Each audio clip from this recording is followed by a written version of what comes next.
thank you for taking the time to be here to talk about the future of Creekside. And we thought this was the perfect place to have this conversation so that we could look right out our window as we're talking and see what we have now and see what we potentially could have in the future.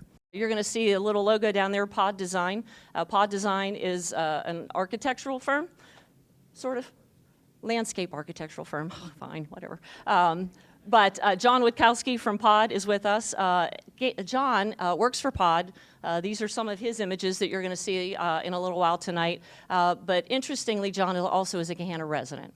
So it was important to us as we worked through this project that we had some Gahanna ties to understand the importance of Creekside to this community and what it means to our residents.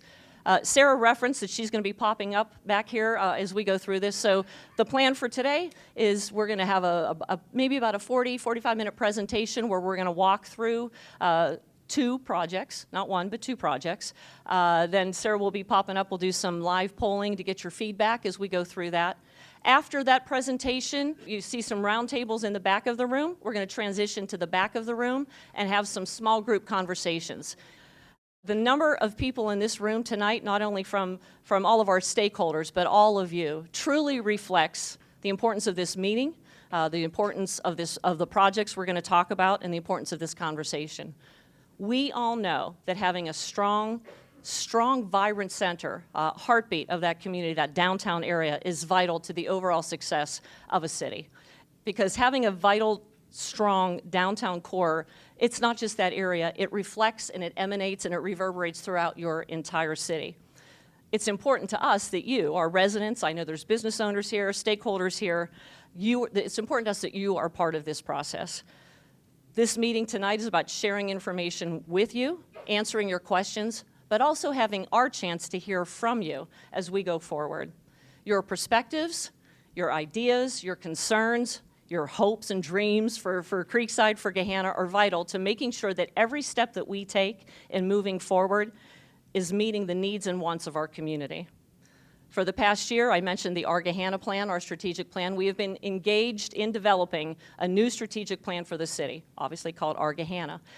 We started that October of last year. I know there's members of our steering committee, some residents that are on that steering committee, but we have been engaging with our residents and our community, business owners, et cetera, getting your ideas for what you want to see for the future of Gahanna.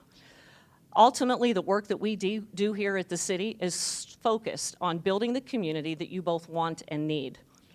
What we've overwhelmingly heard, and Planning Next has been to council meetings over the past year giving updates, and has shared that the number one thing we have continued to hear throughout that Our Gahanna process is Creekside. Creekside matters to our residents, and it's been the most frequently talked about comment that has come from all demographics across the city through that engagement process. You want to see Creekside be vibrant, you want to see it be filled with activity, you want to see new restaurants and shops and things to do here. That has resonated very strongly through that Our Gahanna process. But honestly, we weren't surprised by it because you've been telling us that for a long time. I think well before I was mayor, or even thought about running for mayor, I heard that in the community. But over the last 5 years, we've done community surveys through the Parks Master Plan, the Creekside Redevelopment Strategy, the Active Transportation Plan, our zoning code rewrite work that we did, and frankly, just reading social media. You will see Creekside, Creekside, Creekside always rises to the top as the number one concern from our residents. Tonight, we're here to share information with you about two proposed, I will underline, italicize, and bold that, two proposed projects that have the potential to significantly revitalize our downtown area, the Creekside District. These projects not only represent a potential change in the landscape of what our city looks like, but also an opportunity to reimagine a downtown that can better serve our residents, our businesses, and visitors alike. The first project is the Creekside Flood Mitigation Project, which is focused on the garage, the embankment along the Creekside back here, and potentially this plaza area. And it's a project we first began discussing publicly back in 2020. But unbeknownst to us, that project actually began years ago. We just didn't realize it. My first day in office, January 3rd of 2020, Karen Wester, I remember being in my office that day, My very first meeting, I was advised that questions had been raised around producing the flood-proofing certificate for the Creekside development, for the Creekside Garage and other areas around this development. That conversation eventually led us to engage an engineering and environmental firm who conducted a thorough investigation of this Creekside development over a several-month period. Their evaluation confirmed the need to perform some flood-proofing work in the garage, again, along the embankment and around parts of this plaza area. We since have been working with FEMA, and we are continuing to work with FEMA to conduct the necessary flood-proofing work. But as we have been working to identify how we're going to go about that flood-proofing work and that process, what we realized is that the work that needs to be done presents an opportunity for us to address some other critical needs in the Creekside area. Not only are there things that need to be repaired, but over the last 18 years since this place has been open, we've seen how the community uses this space, how they want to use the space, and what the challenges have been for us to actually use and engage this space in the way that really we need to. If you were down here earlier for the farmers market, you saw there's some 6 tents up here, there's some down there, there's some back there. It's a very difficult area to navigate for events. Last September at the Mill Street Market, we actually shared an initial rendering, looks something like that, a rendering or two, of what could be at Creekside. Because as we were, again, as working through that flood mitigation project, we started to go, well, what else could we do? If we have to tear up every one of these brick pavers down here, are we going to put them back the same way, or can we do something different with it? When we showed those renderings at the Mill Street Market, we had an overwhelmingly positive response from the community.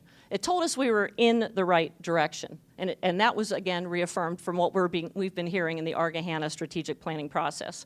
In a little bit, Kevin Schultz, our Senior Director of Operations, is going to walk you through that flood mitigation work that the city is required to do, as well as the opportunities that we could do to present a broader transformation in the use and the accessibility and the overall aesthetics and environment of this area right outside our windows. But another project that we're going to talk about is a $100 million investment by a private developer, not by the city, by a private developer who would invest money in our downtown area to bring a mixed-use development here to the Creekside District. I just referenced that this Creekside development opened in May of 2007, shortly before the recession hit. It's been open now for 18 years. Since that time, if you look outside your window, you'll realize nothing has been added to the Creekside District in that period of time. So when you think about it, essentially what we did is we developed one part of one side of the street, and we haven't touched anything else ever since. Recognizing the desire to have more vitality in the area and understanding the need of our existing businesses, because we hear from them a lot, in the area to have more foot traffic and more activity, we began the process of developing an overall strategy that would help guide us in how we could redevelop the Creekside area. That was a year-long process. We started back in 2021, I think it was May of 2021, in partnership with the Gahanna Community Improvement Corporation. You might hear the word CIC come up a little bit tonight. That's who that is. Together, we worked on a redevelopment strategy. It involved public input, involved the community. What does the community want to see down here? And it involved the private development community. Because at the end of the day, we could sit here and say, I want to see the Leaning Tower of Pisa out the window. But if a private developer doesn't see the benefit in investing in that, it doesn't really matter. So that Creekside redevelopment strategy was informed by our Gahanna community and by the private development community as to what kind of investment they would make in this area. As a result of that strategy, they identified parcels that were ripe for redevelopment and ripe for being being purchased, that we could get control of. And the reason we wanted to do that was that way we can control our own destiny. Because as we've seen in other places throughout Creekside, when you don't control the parcels, any business can move in as long as it's compliant with zoning code. And it might be compliant with zoning code, but maybe it's not the businesses that our community wants to have there, right? So we got our CIC to purchase parcels down in this area, and they purchased a little bit more than 4 or 5 acres. Jeff will talk about that in a minute as well. And the whole point of that was to get control of the property so that we could control the future and the destiny of the Creekside District. After CIC purchased those parcels, they issued an RFP, request for proposals from the development community. And negotiations in earnest began. How do we find the developer who will build and bring to life the goals and objectives that were identified in that redevelopment strategy? It took a while. And we didn't want just any developer. We wanted the right developer who would bring what the community has told us they wanted to see down in this Creekside district. Eventually, we found that developer, and it is Connect Real Estate, as well as Benson Capital. They're a developer that not only would do, well, let's say they're a developer that will take a master development approach to Creekside. We talked to other developers that maybe they just wanted to do this parcel or that parcel, but we didn't want to do that because that way you don't have cohesive development throughout the district. Connect Real Estate, Benson Capital will come in and do a master development throughout the parcels that CIC controls. They're a company and a team that actually have Gahanna ties. Frank Benson of Benson Capital is a Gahanna high school graduate. He grew up here in Gahanna. It's his money he's putting up because he believes in the city. The developer, Connect Real Estate, is led by Brad DeHaze, a developer with a strong and long reputation for building in the development community, with, again, great reputation. But more importantly, both of those entities understand the importance of this development, the importance of Creekside to the Gahanna community. Monday night at council, Frank talked a little bit about how he remembers playing here as a kid and how important it was for him to see Creekside be vital and vibrant and successful.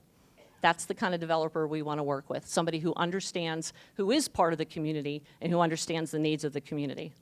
Largely what you're going to see tonight is a project that meets the goals and objectives set forth in that Creekside redevelopment strategy that we shared with the community back in May of 2022. Because negotiations have been underway and it's somewhat difficult to share with the public what's been going on, we haven't been able to do that until now. So tonight's the night, and this will be the first of many public engagement opportunities that we have to share with you what exactly we can do down here. And again, I'm going to say could do, doesn't mean we are doing, it says could do. So at this point, I'm going to turn it over to Jeff Gotke, our Director of Economic Development, and he's going to tell you a little bit more about the private development project that could come to Creekside. So downtown development is built on 6 broad categories, and this goes back, the Romans were doing this kind of stuff with the Roman Forum and the way they built their buildings and had that kind of live-work atmosphere. So this has been around for many, many years. Downtowns and the Creekside District is our downtown. It kind of always has been. And they should be the civic, the activity, the cultural center of the community. When people say they live in Gahanna, they should think of Creekside. When you tell someone else you live in Gahanna, they should think of Creekside. It is our town center. Development usually clusters most in those town center areas. It works best when it's walkable, when it has high foot traffic, when it's concentrated in those commercial areas, and then it sort of radiates outward with decreasing intensity of development, right? So you have lots of people in your downtown area, and as you get farther out, you get fewer people, larger lots, different land uses, et cetera. Downtowns do best when they have a consistent look and feel. Again, that goes back to identity. That goes back to that civic culture, that connection, right? People want to feel connected to a place. It's part of who they think they are individually as well, like their connection to their place. And so that comes from activities, and it comes from look, feel, consistently. Mixed-use development optimizes usage. I talked about our Roman forebears, right? You had the forum, that was the marketplace. That was also the center of interaction, right? Of civic discussion, which downtowns also serve as that sort of third place. Mixed use incorporates, wait for it, a mix of uses. So that would be residential, office, commercial, small retail, things like that. It's really that kind of diversity of use that builds those connections and creates that identity. It's this old cliche in economic development that retail follows rooftops. Businesses do not come to a place first. Residents come to a place first, and then businesses, once they've proven their market, then they follow later. So when we talk about, and we hear it every day almost, why isn't there X, Y, or Z type of business in Creekside? One of the answers is there's just not enough feet through the door. There's not enough foot traffic. And so to concentrate more people down there will generate more foot traffic and support our businesses. And then I put a sort of appropriate, proper mix of businesses. So if you think about who's in your downtown, you've got residents. So what do they need? They need lifestyle things. They need the bank. They need the grocery store. They need a pharmacy, right? Things that they can walk to that they don't have to get in their car for. So downtown should provide those sort of lifestyle things. They should have destination type shops, boutique shops, a book shop, a gift shop, things where people make it a point to go to that they can't get somewhere else, right? And then they should have things for visitors, because we get a lot of visitors in Gahanna being so close to the airport and people passing through, as you can see out the window. So they should have like destination businesses, things where visitors come to for a reason, right? And then lastly, you want things for people to do. It's not enough just to go to the shop and then get in your car and leave. They want to linger. They want to commune with each other. They want somewhere for their kids to play, right? So there has to be a reason, some experiential things for people to do. So this is a bit old. It comes from some data from 2019, but it still mostly holds up. So this whole list is similar cities to Gahanna. Those cities have these businesses that Gahanna doesn't. That's that whole list. Okay? The highlighted businesses are what Gahanna residents spend more on the average than the residents in those other cities, right? So what this tells us is these businesses, if they were here, would be supported because our residents go and shop at them elsewhere more than average. Does that make sense? I always have a hard time explaining this slide, so I see heads nodding, so okay.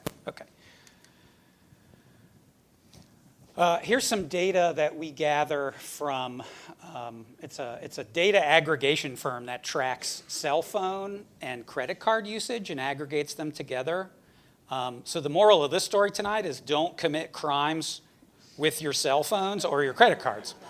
But what this does, it shows us where people go in a certain area over a certain period of time. So we tracked visits from 2019 through 2024 to the Creekside District. And this is what it shows us. 400,000 fewer individual visits over those 5 years, 41,000 fewer, that's individual visits, 400,000 fewer total visits. So that would be like household of 5, like that counts as 5 visits, right? But it's almost 42,000 fewer people coming, okay? They spend less time here, and visits have gone down 4 years out of 5. The only year it went up was during COVID when everybody was outside doing stuff, right?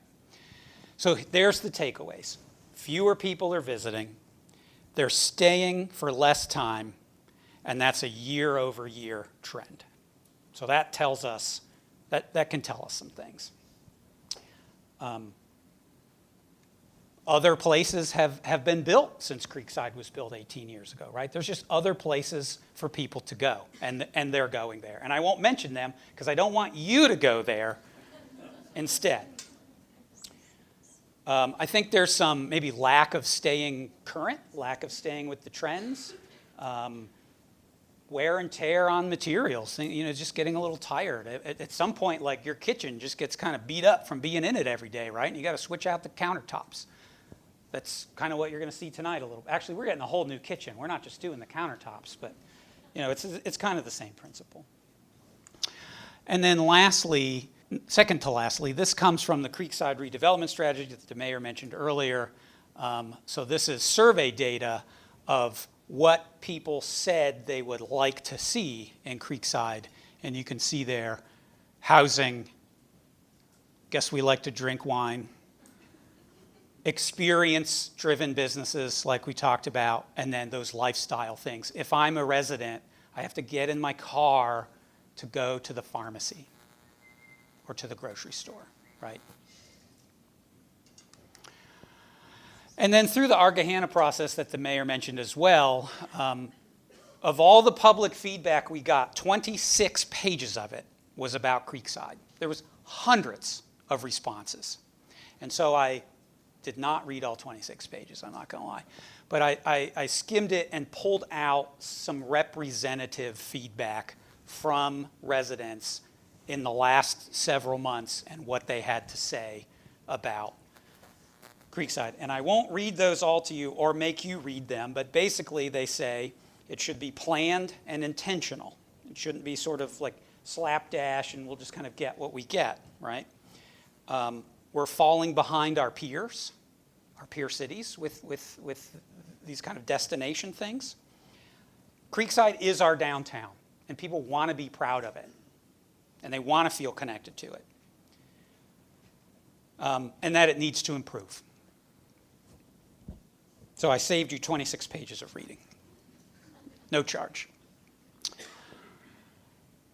So that's kind of the foundation of these, of what you're going to see. And then I will briefly get to the private project details. And like the mayor said, really this is kind of a four-party project, right? You have the CIC, like she mentioned, which is a quasi-governmental agency, right? So they're created by the revised code, and they assist cities with development projects. They have some special powers that I won't get into, but they're basically like the development partner for cities. It's a board that's made up of citizens and public representatives. You have the city and their processes, and the planning department and the zoning department and the engineering department and all of the approvals and reviews that each of those groups have to do before any shovel can even go in the ground. And then you have the two developers, like the mayor mentioned, Connect Real Estate. What she didn't mention was their innovative product that they have, that they build just in another community very close by. It's built inside a factory, and they're steel modular units that are kind of self-contained. So then they build them in the factory, which creates less waste, less on-site disruption, and you can build them faster because you're doing them sort of mass-produced, right? So they build them, and then they bring them here, put them together on site.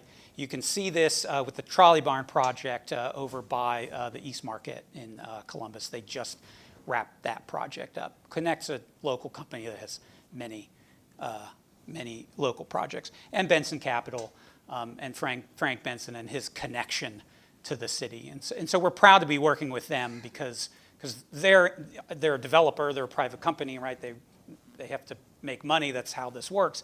But they wouldn't be here if they didn't feel a connection to the community. They could go to any town, but they picked ours. So to orient you for a second, what we've got is, I'm speaking about these green and this red outlined parcel. Okay, so these are the CIC owned parcels. This is owned by the city, that's why it's red, but it's part of phase 1 and phase 2. Okay? Phase 1, which is right out this window, so we can all imagine seeing what I'm going to show you in a second, is planned to be one building on either side of the street, 263 apartments of varying size, 1 bedroom, 2 bedroom, maybe some 3 bedrooms. 90% will be market rate, 10% will be reserved for an affordability quotient. 10% for household income that's 80% of the area median income. A 55 to 70 room hotel. This will be like an independent boutique, 3.5, 4-star hotel. That's missing in our market. 2 restaurants, a co-working space. That's kind of like if you've been to the Junto in Franklinton, they've got a co-working space that's kind of like mixed in with the restaurant and the hotel lobby thing. It's really like it's a kind of innovative work, restaurant, hotel concept, and a parking garage. So it will be self-parked, and by that I mean all of the demand for parking will be on site. Above ground, no subterranean parking. And then residents and hotel guests will have access to a pool, a gym, and there'll be a bridge connecting the two. Parking on one side, pool and gym on the other, and a bridge in between. Okay? Before we get to the good stuff. Phase 2 will then be, on that site, 24 townhouses. They will be built consecutively. So phase 1 will get to be a certain percentage done, and then they'll move over and start phase 2. So we won't have the amount of construction disruption going on at the same time. It's very important that we minimize that disruption to you all. Okay, so this is looking out this window. So just to orient you here, what we've got is you can see the parking deck up here peeking out from here. The entrance is here. I've got a better picture in a sec. Here's the hotel on this side. Restaurant space on the first floor, just like the Romans, and then apartments on this side and the other side, and you can see the bridge there.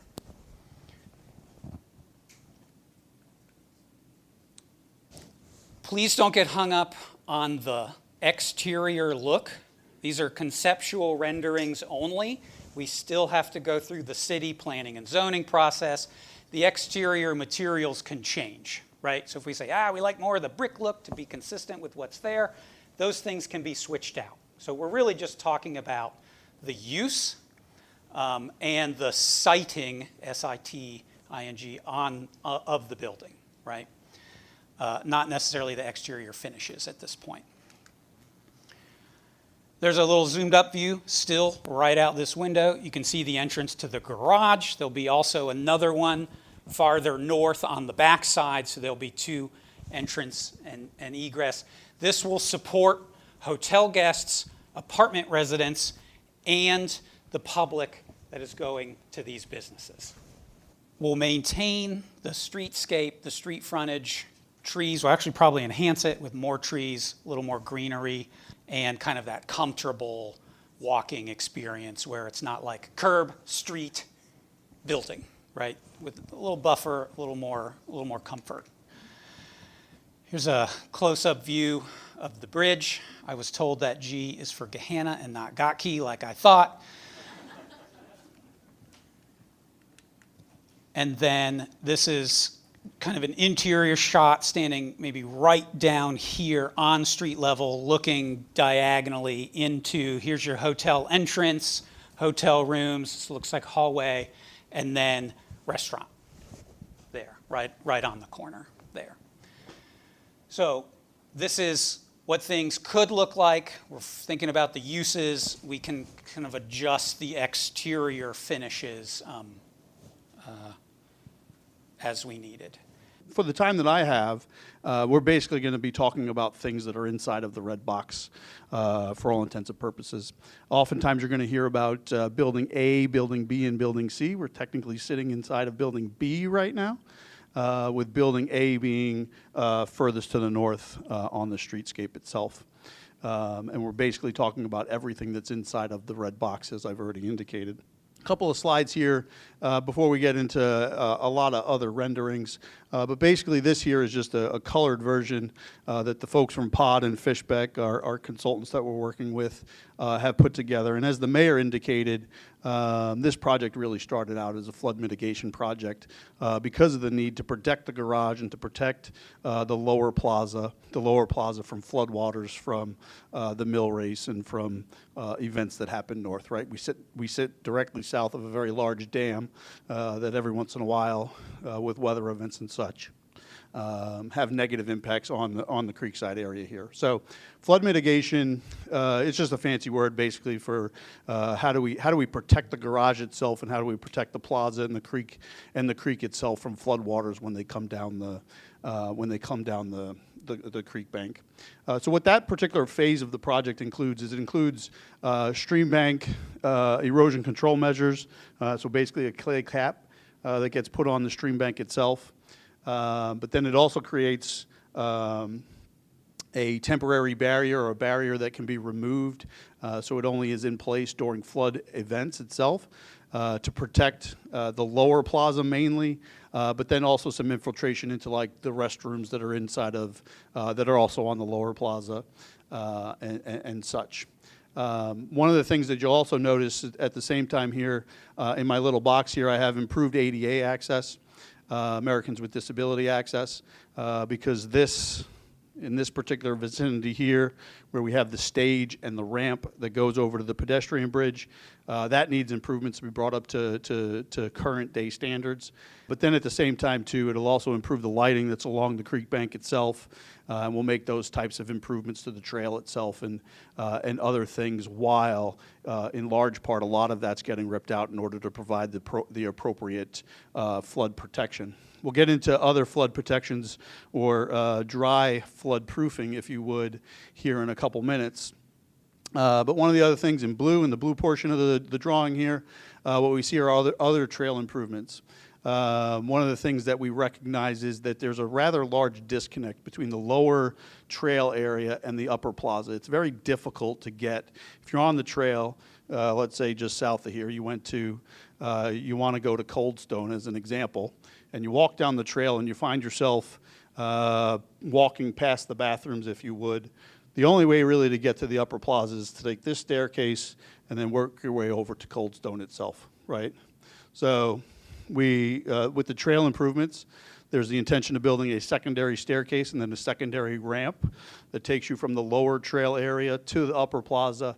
And then it really opens up, which we'll see here in a couple renderings here in a couple minutes, but it also opens up that upper plaza to the lower plaza at the same time, and creates an open floor plan, if you would, right? I can see in this particular room from the front of it all the way to the back of it, and those are some of the things that we're trying to do through some of these designs. And then obviously, it also improves the ADA access. That's going to be a big theme throughout each and every one of these particular phases of the project. The lower plaza, so the area that you're looking at where the fountain primarily is, the proposed design at this particular point reduces the overall size of the lagoon, opening up that lower plaza area for better and more functional programming space that lower area currently doesn't enjoy, right? It's a rather narrow space. There's very little that you can do down there with a larger gathering, if you would.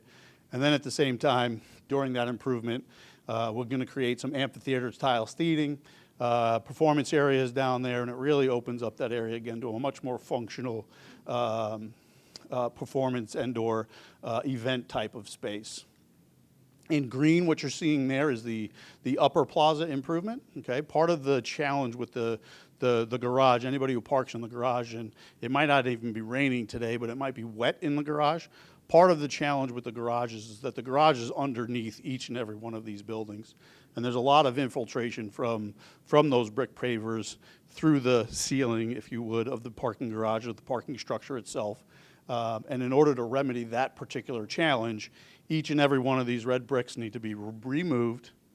The surface needs to be dry waterproofed, and then each one of those red bricks would need to be replaced.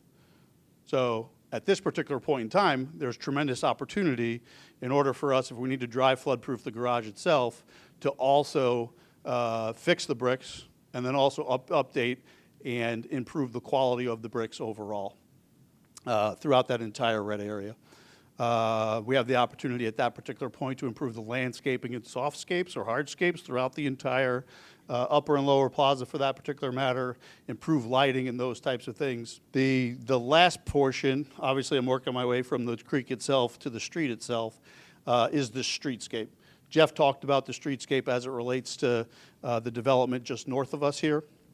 One of the things that we're working with POD on is creating a standard, if you would, for all of Mill Street. So if you were to go to Carpenter all the way to Granville Street, you're looking at one unified pedestrian environment from Carpenter all the way down to Granville. And that standard would also apply not just to the west side of the street here, but also to the east side as well. And then what we refer to as the tabletop here, it's a traffic calming measure, number one. And then it also gives us the ability to actually reduce the stairs that are out front of the facility here, out front of the plaza that take you down to Mill Street. It actually gives us the ability to reduce those stairs by one whole stair itself. Again, improving that access from the street level up to the upper plaza, and then ultimately down to the lower plaza as well, if that's where you choose to go. I do have a fair number of renderings here, right? We talked a lot about access. What we do here is create a focal point off of Mill Street. One of the things that the design does is it really opens up the views from Mill Street itself all the way to the creek itself. We create two ramps to get you up to the upper plaza, and then also maintain the staircase, but shrink it obviously, that take you up to the upper plaza. I'm not quite exactly sure what my arrows do here. One of the features that you'll see downstairs when you guys leave, and maybe haven't noticed before, there's a water wall that goes basically from this corner, well, more like this corner of the world, all the way over to the other side. And it really disconnects that lower bowl area with the upper bowl area. Our design here actually removes that water wall and opens up that lower area. I've already talked in part about the reduction of the lagoon and the actual size of it. I'm getting a bit ahead of myself. We improved the handicap ramp that runs down the north side of the property. And then, as I've already indicated, we also improved the ramp that's on the, I guess what would be the west and south side of the property as well. The blue box is illustrative of the new more functional event space that gets created. So when you look at the upper plaza, which doesn't change much, obviously, and then when you look at the lower plaza, you have about 10 to 11, almost 12,000 square feet of contiguous space that's all connected. Yes, there's a staircase in between, where different types of performance and/or event space can happen. There are some renderings, as an example, that show the Christmas tree in the middle here. There's other renderings that show the orchestra from maybe the high school sitting in that particular space and performing. It creates a permanent covered stage space on the south side of the lower plaza. Creates a secondary performance space right off of the backside of the lagoon. And then one of the things that I'd like to point out is it while it modifies the waterfall, but we felt like the waterfall was a feature that was, I'll use the word iconic to Creekside. It's an identifying feature of Creekside. It modifies it, but it maintains the character of the lagoon itself. The other thing that it does in my yellow box here is it really opens up the creek itself to the trail space itself, and we'll see that a little bit better here in this particular image. So this image is looking obviously at the pedestrian bridge. The pedestrian bridge is maintained. It is repaired, if you would, or refurbished. Another example is that this center column, and this is how fluid these drawings are at this particular point, that center column we're told is not structural, so therefore it would actually be removed, further opening up the views and the vistas from the lower plaza and even Mill Street all the way to the creek itself. You can really see the redesign of that lower trail area as it interacts with the creek itself. We'll flash through some of these. The boxes that you'll see on these are largely the same. This is the trail improvement that I talked about, that blue area. This is the switchback ramp that takes you from the trail area up to the upper plaza, secondary staircase, and then you'll also notice a new retaining wall that really opens up that upper plaza to the lower plaza. It's not intended for access, if you would, but it just opens up that view and creates a contiguous access from that lower area to the upper area itself. Some of the furniture that you're seeing in there, like this cantilevered swing set, those are just kind of placeholders and things that could be in those particular spaces. Zoomed in a little bit, looking at the pedestrian bridge in the lower plaza. One of the things that we'll point out here is an interactive water feature. Most kids would refer to that as a splash pad. I think professionals in John's world refer to it as an interactive water feature. So obviously that can be turned on and turned off if performances are happening in that area, so on and so forth.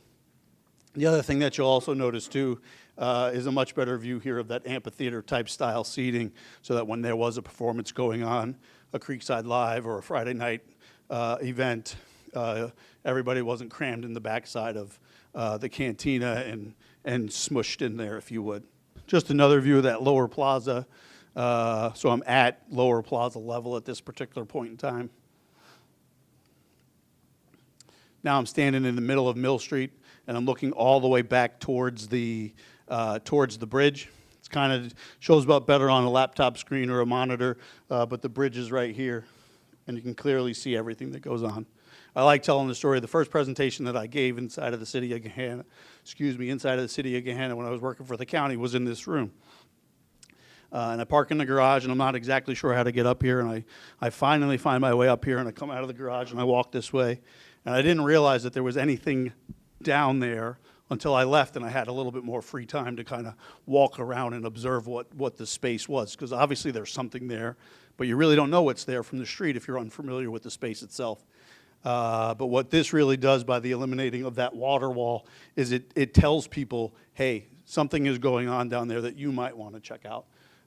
If music is being played in the back portion of the facility right now, you might not know that if you were coming from Upper Cup as an as an example.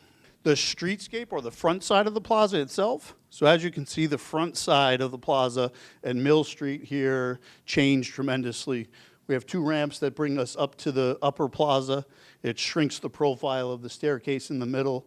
It does maintain that valet space. And then you're also looking at that tabletop image that can be built in the middle of Mill Street. Again, it serves as traffic calming, but then it also has a functional purpose, which reduces the overall profiles of the staircase itself.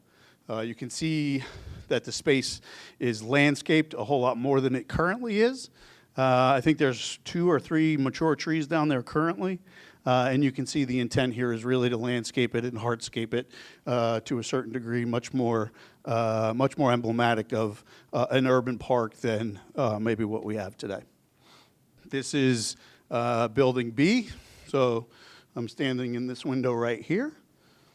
And this is Cold Stone, and that's secondary plaza.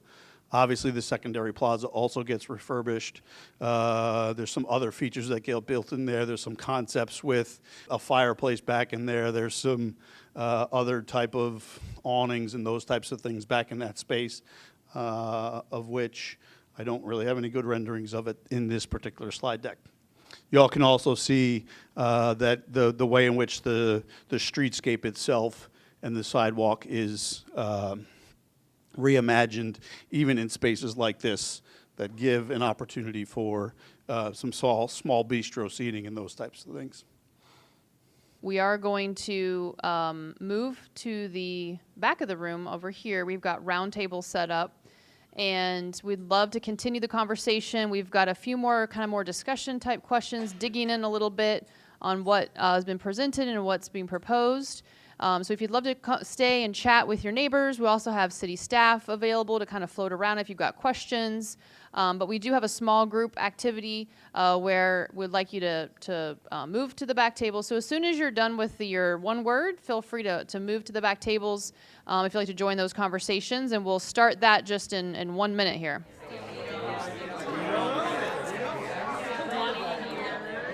I'd like to see more activities down there. I literally was like, I've been to different places where they have the giant chess sets or a checker set. A little bit of a facelift to kind of make it a little bit easier. Safety, lighting, and then wayfinding, I think, too, to help just make it a little easier to navigate.